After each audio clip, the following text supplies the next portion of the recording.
আসসালামু আলাইকুম রহমতুল্লাহি ওবরকাতুহ। নাহমাদুহু ওয়া নুসাল্লি আলা রাসূলিহিল কারীম। ক্লাস 12 এর ফার্স্ট সেমেস্টারে যে সমস্ত কবিতাগুলো আছে এবং গল্পগুলো আছে, তার মধ্যে গল্পের মধ্যে ৩টা আছে এবং কবিতা ৩টে আছে। তো গল্প যে ৩টা আছে সেই ৩টার মধ্যে একটা হচ্ছে আল আহাদিসুল মুনতাখাবা। তার মধ্যে এখানের মধ্যে মিশকাত শরীফ থেকে 15টি হাদিস নিয়ে এসেছে এবং সেই 15টি হাদিস আমাদের ক্লাস 12 এর ফার্স্ট সেমেস্টারের সিলেবাসের মধ্যে অন্তর্ভুক্ত করেছে গল্প হিসেবে। তো এখানে 15টি হাদিস আছে। তো এর মধ্যে এসএকিউ অর্থাৎ 2 নম্বরের কোশ্চেন থাকবে, অথবা 3 নম্বরের তো থাকবেই, বা 4 নম্বর এবং 5 নম্বরের কোশ্চেন থাকবে, অথবা একটা 5 নম্বরের কোশ্চেন থাকতে পারে। তো শর্ট কোশ্চেন এরকম হবে যে মিশকাতুল মাসাবিহ শব্দের অর্থ কী, অথবা এর মধ্যে সব শর্ট কোশ্চেন এবং বড় কোশ্চেন বলে দেবো পরপর হাদিস বলতে বলতে।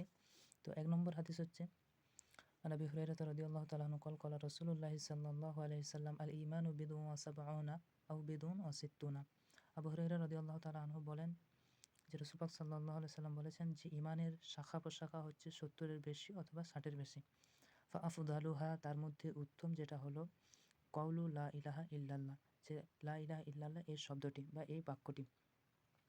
ওয়া আদনাহা ইমাতাতুল আযা আনি তরিক, তার মধ্যে নিম্ন পরিমাণে যেটা হলো সেটা হচ্ছে ইমাতাতুল আযা, কোনো কষ্টদায়ক জিনিস সরিয়ে দেওয়া, আনি তরিক রাস্তা থেকে। ওয়াল হায়া ওয়া শুবাতু মিনাল ঈমান, আর লজ্জা হচ্ছে ঈমানের একটা অংশ। তো এখানে শর্ট কোশ্চেন থাকবে যে ঈমানের শাখা প্রশাখা কটা, তো তখন এটা বলে দিতে হবে উত্তরটা যে 70 অথবা 60-এর কিছু।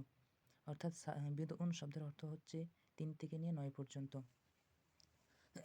দ্বিতীয় নম্বর হাদিস আন আব্দুল্লাহ ইবনে আমর ইবনে আল আস রাদিয়াল্লাহু তাআলা আনহু قال إن رجلا سأل النبي صلى الله عليه وسلم أي المسلمين خير। যে আব্দুল্লাহ ইবনে আমর ইবনে আল আস রাদিয়াল্লাহু তাআলা আনহু থেকে বর্ণিত যে একজন ব্যক্তি নবী সাল্লাল্লাহু আলাইহি সাল্লামকে জিজ্ঞাসা করলেন যে আইয়ুল মুসলিমিনা খায়রুন, মুসলমানদের মধ্যে উত্তম মুসলমান কে। তো এই কলার ফাইল হলো, অর্থাৎ কলার যে বক্তা তিনি হচ্ছেন রাসূল পাক সাল্লাল্লাহু আলাইহি সাল্লাম। রাসূল পাক সাল্লাল্লাহু আলাইহি সাল্লাম বললেন মান সালিমাল মুসলিমু মিন লিসানিহি ওয়া ইয়াদিহি, যে তার জবান এবং হাত দ্বারা অন্য মুসলমানকে নিরাপত্তা দেয়। তাহলে এখানে একটা কোশ্চেন হবে যে লিসান এবং ইয়াদ এ দুটোকে এক করে দিয়েছে, মানে লিসান এবং ইয়াদ এ দুটো হচ্ছে জবান এবং হাত। কারণ সাধারণত সমস্ত অংশ, সমস্ত কষ্টদায়ক জিনিস একটা হচ্ছে জবান দ্বারা আর একটা হচ্ছে হাত দ্বারা। হয়তো কাউকে হাত দ্বারা আঘাত করা আর জবান দ্বারা আঘাত করা, তো হাত দ্বারা আঘাত করা এবং জবান দ্বারা আঘাত করা বেশি কষ্টদায়ক। তো এটা যদি ব্যাখ্যা করতে বলে ব্যাখ্যা করে দেবে, সাধারণ ব্যাখ্যা। 3 নম্বর হাদিস যে আন আব্দুল্লাহ ইবনে আমর ইবনে আল আস রাদিয়াল্লাহু তাআলা আনহু قال قال رسول الله صلى الله عليه وسلم الكبائر إشراك بالله وحقوق الوالدين। যে রাসূল পাক সাল্লাল্লাহু আলাইহি সাল্লাম বলেন যে কাবাইর অর্থাৎ কাবিরা গুনার মধ্যে সবচেয়ে আকবরুল কাবাইর হচ্ছে ইশরাকু বিল্লাহ, আল্লাহর সাথে কাউকে শরীক করা, ওয়া উকুকুল ওয়ালিদাইন, পিতামাতার অবাধ্যতা হওয়া, ওয়া কতলুন নাফস, এবং কোনো নাফসকে হত্যা করা, ওয়াল ইয়ামিনুল গমুস, এবং গমস অর্থাৎ কোনো অতীতের কোনো ঘটনা ঘটে গেছে সেই ঘটনার ব্যাপারে কসম খাওয়া। এই কসম খাওয়াকে হচ্ছে কাবিরা গুনার অন্তর্ভুক্ত।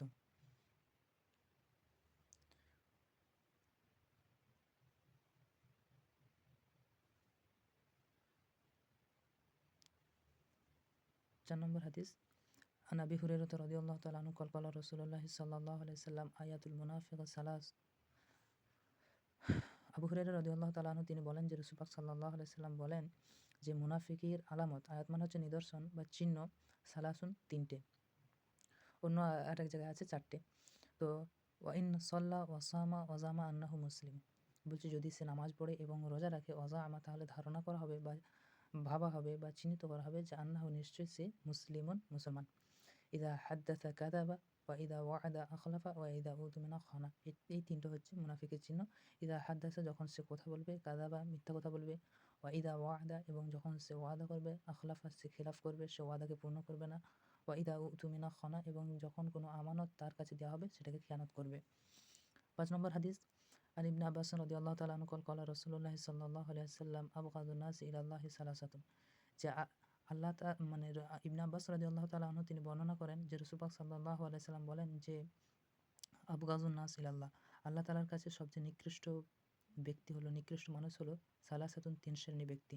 মুলহিদুন ফিল হারাম, যে হারামের মধ্যে লেগে থাকে অর্থাৎ হারামের মধ্যে নিমজ্জিত হয়ে থাকে, মুবতাগি ফিল ইসলামি সুন্নাতুল জাহিলিয়া, এবং সে ইসলামে আসার পরও সে জাহিলিয়াতের পদ্ধতি, জাহিলিয়াতের রীতিনীতি মেনে চলে, অমুত্তালিবে দামি ইমরে ইম বেগৈরিল হক লিউরিহিকা দামাহু, এবং কোনো রক্ত সন্ধান করা, মুত্তালিব মানুষের সন্ধান করা অর্থাৎ রক্ত প্রবাহিত করা, ইমরে ইম বেগৈর হকিন বিনা অন্যায়, মানে অন্যায়ভাবে কোনো রক্ত প্রবাহিত করা, লিউরিহিকা দামাহু যাতে করে সে রক্ত প্রবাহিত করে, এরকম কেউ যদি ইচ্ছা করে অথবা এরকম যদি কেউ করে তাহলে সেই সমস্ত ব্যক্তি আল্লাহ তাআলার নিকটে একদম নিকৃষ্ট ব্যক্তি বলে বিবেচিত করা হয়। 6 নম্বর হাদিসের মধ্যে যেটা আছে, আন আবি হুরায়রা রাদিয়াল্লাহু তাআলা আনহু ক্বাল ক্বালা রাসূলুল্লাহ সাল্লাল্লাহু আলাইহি ওয়াসাল্লাম কাফা বিল মারই কাযিবান আন ইউহাদ্দিসু বিকুল্লি মা সামিআ। আবু হুরায়রা রাদিয়াল্লাহু তাআলা আনহু তিনি বলেন যে রাসূল পাক সাল্লাল্লাহু আলাইহি ওয়াসাল্লাম বলেন, কাফা বিল মারই, একজন ব্যক্তি মিথ্যা হওয়ার জন্য এটাই যথেষ্ট যে আন ইউহাদ্দিসু, সে সমস্ত কথা বলবে, বিকুল্লি, ওই সমস্ত কথা বলবে, মা সামিআ, যেটা সে শুনেছে। অর্থাৎ একজনের কাছ থেকে যে কথাটা শুনে অন্যর কাছে কোনো যাচাই বাছাই না করে যেটা বর্ণনা করে দেয়, সেটা হচ্ছে মিথ্যাবাদী হওয়ার জন্য এটাই যথেষ্ট।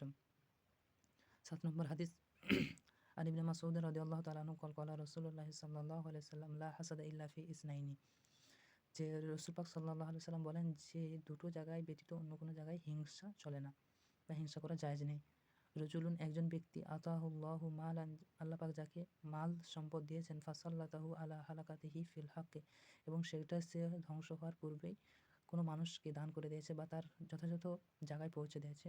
রজুলুন, আর ওই ব্যক্তি, আতাহুল্লাহুল হিকমা, যাকে আল্লাহ পাক হিকমাত অর্থাৎ জ্ঞান দিয়েছে, ফাহুয়া ইয়াকদি বিহা, এবং সে সেটা দ্বারা সে ফায়সাল্লা করে, ওয়াইউ আল্লিমুহা, এবং সেটা শিক্ষা দেয়। তো 7 নম্বর হাদিস হয়ে গেল। 8 নম্বর হাদিস হচ্ছে, আন আবি হুরায়রা রাদিয়াল্লাহু তাআলা আনহু ক্বাল ক্বালা রাসূলুল্লাহ সাল্লাল্লাহু আলাইহি ওয়াসাল্লাম ইযা মাতাল ইনসানু ইনকাতা আমালুহু ইল্লা মিন সালাসাতিন ইল্লা মিন সাদাকাতিন জারিয়া। আবু হুরায়রা রাদিয়াল্লাহু তাআলা আনহু তিনি বলেন যে রাসূল পাক সাল্লাল্লাহু আলাইহি ওয়াসাল্লাম বলেছেন, যখন কোনো মানুষ মারা যায়, ইযা মাতাল ইনসানু, যখন কোনো মানুষ মারা যায়, ইনকাতা আমালুহু, তার আমল সম্পূর্ণ কেটে যায়, সম্পূর্ণ আমলগুলো সব যা কাজকর্ম করেছে সব কেটে যায়, ইল্লা মিন সালাসাতিন, তবে 3টি জিনিস ব্যতীত। ইল্লা মিন সাদাকাতিন জারিয়া, একটা হচ্ছে সদকায়ে জারিয়া, যেটা সে সদকায়ে জারিয়া করে রেখেছেন। আর একটা হচ্ছে ইলমিন ইয়ানতাফাউ বিহি, ওই জ্ঞান যার দ্বারা মানুষ উপকৃত হয়েছে, আও ওয়ালাদিন সালিহিন, অথবা নেক সন্তান রেখে গেছে, ইয়াদউ লাহু, তার জন্য দোয়া করে, অর্থাৎ ওই মৃত ব্যক্তি এমন কোনো নেক সন্তান রেখে দিয়েছে যার কারণে দোয়া করে তার সন্তানেরা। 9 নম্বর হাদিস যেটা আছে, আন আয়েশা রাদিয়াল্লাহু তাআলা আনহা ক্বালাত, এখানে সুয়াইলাত হয়ে গেছে, সুইলাত হবে, এটা আসলে সুইলাত রাসূলুল্লাহ সাল্লাল্লাহু আলাইহি ওয়াসাল্লাম আনিল বিদআ, অর্থাৎ রাসূল পাক সাল্লাল্লাহু আলাইহি ওয়াসাল্লামকে বিদআ সম্পর্কে জিজ্ঞাসা করা হলো। পরীক্ষায় এটা শর্ট কোশ্চেন পড়তে পারে যে বিদআ কাকে বলা হয়। তারপরে দেয়া আছে হাদিসে, ওয়া হুয়া নাবিজুল আসলি, সেটা হচ্ছে মধুর নাবিজ। মধুর নাবিজ অর্থাৎ মধুকে রেখে তার মধ্যে পানি দিয়ে ফুটিয়ে সেটাকে কম করে দেয়া। ফাকলা, তো রাসূল পাক সাল্লাল্লাহু আলাইহি ওয়াসাল্লাম বললেন, কুল্লু শারাবুন, প্রত্যেক ওই সমস্ত খামার অর্থাৎ মদ, আসকারণ যেটাই নেশা সৃষ্টি করে, ওই সময় পানীয় যেগুলো নেশা সৃষ্টি করে অর্থাৎ সুকর বলা হয় নেশাদ্রব্য জিনিস, তো ফাওয়া হারামুন, সেগুলোই হচ্ছে হারাম।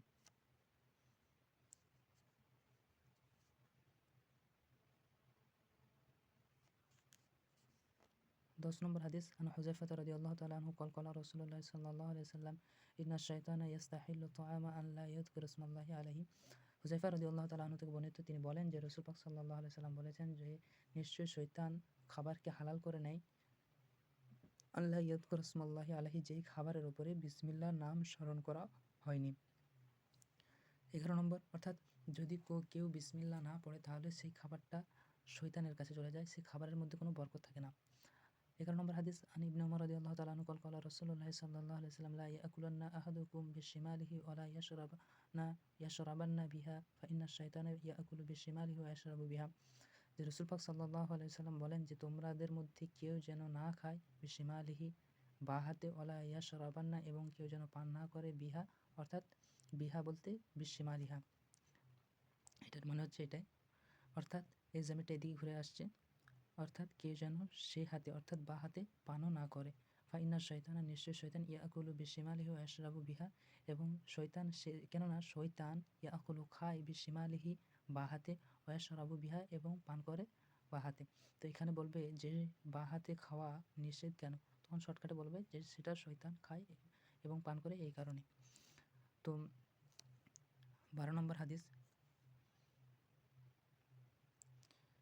জাবের রাদিয়াল্লাহু তাআলা আনহু ক্বালা সামি'তু রাসূলুল্লাহ সাল্লাল্লাহু আলাইহি ওয়াসাল্লাম ইয়াকুলু তা'আমুল ওয়াহিদি, যে রাসূল পাক সাল্লাল্লাহু আলাইহি ওয়াসাল্লাম বলেন আমি রাসূল পাক সাল্লাল্লাহু আলাইহি সাল্লামকে বলতে শুনেছি, রাবী বলছেন অর্থাৎ জাবির রাদিয়াল্লাহু তাআলা আনহু তিনি বলছেন যে রাসূল পাক সাল্লাল্লাহু আলাইহি সাল্লামকে আমি বলতে শুনি যে তাআমুল ওয়াহিদ একজনের খাবার ইয়াকফি যথেষ্ট আল ইসনাইনি দুজনের জন্য একজনের খাবার যথেষ্ট, ওয়া তাআমুল ইসনাইনি ইয়াকফি আল আরবা অর্থাৎ দুজনের খাবার চারজনের জন্য যথেষ্ট, ওয়া তাআমুল আরবা আর চারজনের খাবার ইয়াকফি আস-সামানিয়া আটজনের জন্য যথেষ্ট, অর্থাৎ এই খাবারের মধ্যে বরকত থাকে।